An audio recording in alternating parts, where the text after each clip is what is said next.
आज जब केंद्र सरकार किसानों को उनके अधिकार दे रही है तो ये लोग विरोध पर उतर आए हैं। ये लोग नहीं चाहते कि देश के किसानों की जो उपज है, जो क्रॉप है, वो खुले बाजार में आए और उनके जिन सामानों की, जिन इक्विपमेंट्स की पूजा करते हैं किसान, उसको ये लोग खुलेआम जला रहे हैं। सबसे पहली बात तो ये है कि प्रधानमंत्री ने ये जो बिल पार्लियामेंट में लाए थे वो अनकॉन्स्टिट्यूशनल है। दूसरा ये है कि प्रधानमंत्री ये भूल रहे हैं कि उन्हीं के बरसों पुरानी उनके एक साथी शिरोमणि अकाली दल उनका साथ छोड़कर चले गए इसी बिल को की बुनियाद के ऊपर, किसानों के इस मसले के ऊपर। तीसरा ये है कि जेडीयू जिसके साथ बीजेपी इलेक्शन लड़ रही है बिहार में, वो भी इस पर अपनी नाखुशी का इजहार किया। चौथी बात जो प्रधानमंत्री मोदी देश को नहीं बता रहे हैं कि किस तरह राज्यसभा में उनके पास मेजॉरिटी नहीं थी, तो वहाँ पर ज़ोर ज़बरदस्ती के ज़रिए उन्होंने इस बिल को पास करवाया। सारे देश देख रहा था कि ये कहा गया है कि मेंबर्स अपनी जगह पर नहीं, मेंबर्स राज्यसभा में मेंबर्स अपनी जगह पर थे, मीडिया ने उसको रिपोर्ट किया। तो हर एतबार से प्रधानमंत्री का ये जो कानून उनकी सरकार ने बनाया, इसका किसान को फ़ायदा पहुंचाना मकसद नहीं है, बल्कि जो कॉरपोरेट लोग हैं जिनको प्रधानमंत्री से बड़े करीबी उनके ताल्लुकात हैं, उनको फ़ायदा पहुंचाने के लिए ये बिल को पार्लियामेंट में लाकर, बावजूद इसके कि उनके सरकार के पास मेजॉरिटी नहीं थी राज्यसभा में, उन्होंने उसको पास करवाया। सर, ये आपको क्या लगता है, जब इतना बुरा है ये बिल, तो कृषि प्रधान एक तरह से स्टेट है बिहार, जहां आप भी पार्टिसिपेट कर रहे हैं इलेक्शन में, आपको लगता है कि उसका खामियाजा इन लोगों को भुगतना पड़ेगा? नहीं, बीजेपी आरएसएस, बीजेपी की जो सबसे बड़ी ताकत है वो आरएसएस है। आरएसएस के जो किसान उनका संघ का जो हिस्सा है वो इसका विरोध कर रहे हैं, तो प्रधानमंत्री उनको समझाए ना। प्रधानमंत्री के आरएसएस को नहीं समझा सकते। अगर प्रधानमंत्री वो बनते हैं तो आरएसएस की वजह से, तो आरएसएस को समझाएं। इससे ये बात साफ जाहिर हो रही है कि हर सेक्शन इस जो उन्होंने बनाया उसका विरोध कर रहा है, उसका अपोज कर रहा है। सर, ये कहा जा रहा है कि ये पॉलिटिकल पार्टियां वो कर रही हैं, किसानों में क्या आपको लगता है वाकई इस बिल को लेकर गुस्सा है? तो आप एक काम करिए ना, प्रधानमंत्री को जरा पंजाब जाने के लिए बोलिए, हरियाणा जाने के लिए बोलिए। और हरियाणा का चीफ मिनिस्टर क्यों कह रहा है कि बाहर के लोग क्यों नहीं आ सकते? ये तो कॉन्ट्रडिक्शन है, एक के बाद एक गलती कर रहे हैं। प्रधानमंत्री इस तरह का ट्वीट करके अपनी बेबसी और अपनी परेशानी का इजहार कर रहे हैं, अपने फ्रस्ट्रेशन का इजहार कर रहे हैं, बुरी तरह एक्सपोज हो रहे हैं देश के सामने। सर, आपने एक ट्वीट किया है बिहार इलेक्शन को लेकर और ये सब, क्या कहना क्या चाह रहे हैं? कहना हम यही चाह रहे हैं कि जब कभी भी इलेक्शन आते हैं, हमारी पार्टी इलेक्शन लड़ती है, डेमोक्रेसी में हम लोग भरोसा है और डेमोक्रेसी को मजबूत करने के लिए हम इलेक्शन लड़ते हैं और अपने हकूक़ को हासिल करने के लिए, अपने राइट्स को हासिल करने के लिए। तो अचानक ये सेकुलर पार्टीज़ जो अपने आप को सेकुलर कहती हैं मगर प्रैक्टिकली नहीं है, वो हम पर इल्ज़ाम लगाते आए हैं कि बी टीम है, फलां टीम है। हर डेटा इस बात को प्रूव करता है कि एमआईएम के कंटेस्ट करने से बीजेपी को फ़ायदा नहीं हो रहा है, बल्कि एमआईएम को फ़ायदा हो रहा है। और सेकुलर पार्टीज झूठा इल्ज़ाम लगाती हैं, एम्पिरिकल डेटा है। बिहार में हम लोग एक पार्लियामेंट की सीट पर लड़े और वहाँ पर बीजेपी नहीं जीती, कांग्रेस जीती, और पूरे सीटों पर, बाकी सीटों पर एनडीए कामयाब हो गई। तो हमको बताइए ये कांग्रेस आरजेडी वाले कि भाई आप क्यों नहीं हरा सके बीजेपी को वहाँ पर? हम तो एक ही सीट लड़े।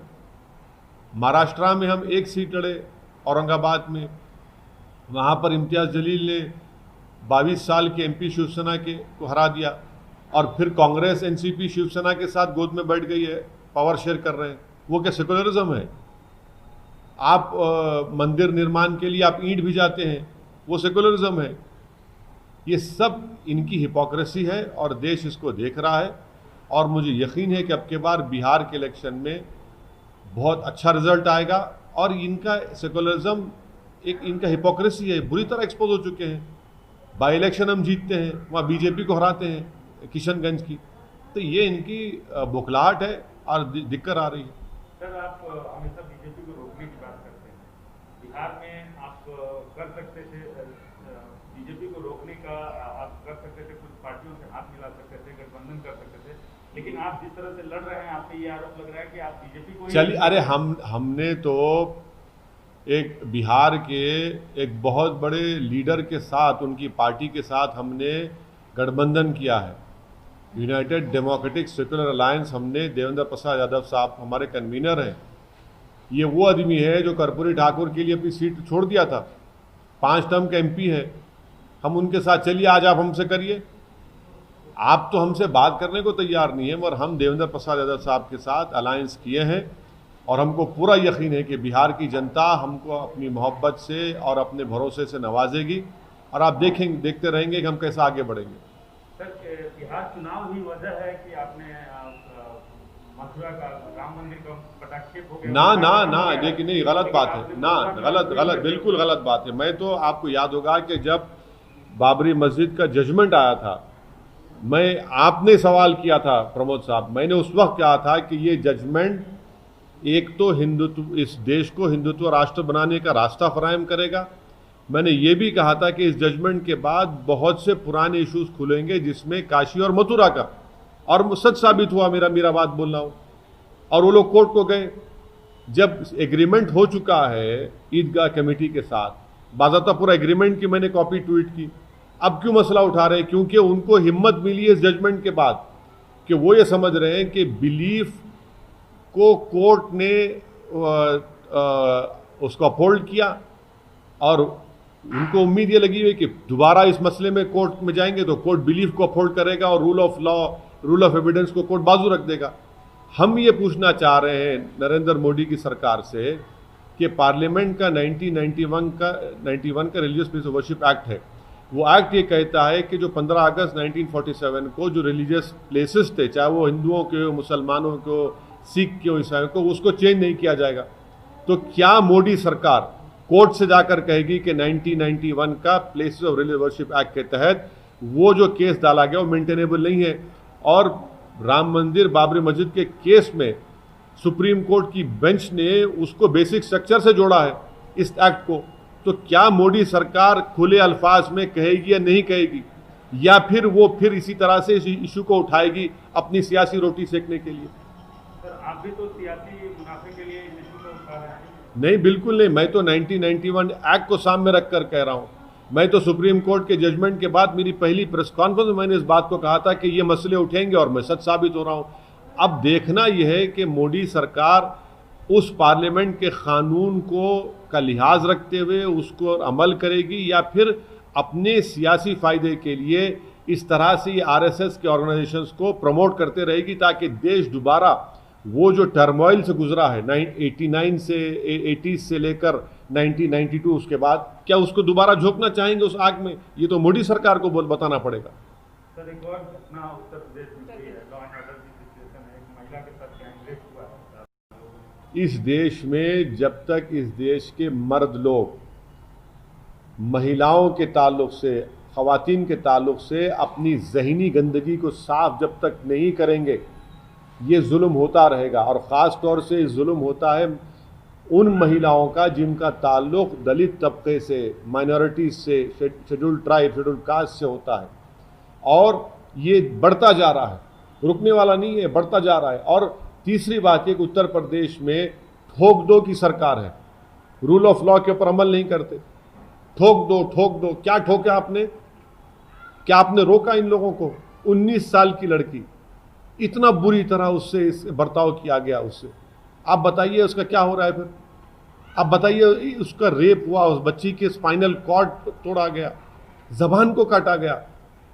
क्या कर रही उत्तर प्रदेश? ठोक दो बोलेगी।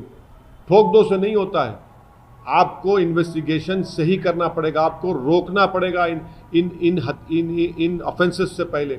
आपकी पुलिस को तो आपने छूट दे दिया है कि गोली मार दो। अरे गोली मारने से होता है?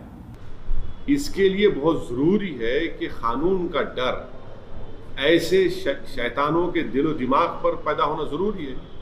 इनको कानून का डर ही नहीं है, क्योंकि उत्तर प्रदेश की सरकार ने कह दिया कि ठोक दो। ये ठोक दो की पॉलिसी इन वाक़यात को नहीं रोक पाएगी जब तक कानून का डर नहीं पैदा होगा। आप बताइए कि मध्य प्रदेश में एक डीजी लेवल का ऑफिसर, उसका वीडियो वायरल होता है, वो अपने घर में अपनी वाइफ को पीटता है, अरेस्ट क्यों नहीं करते उसको आप कि बोले कंप्लेन करो? कंप्लेन क्यों करेंगे?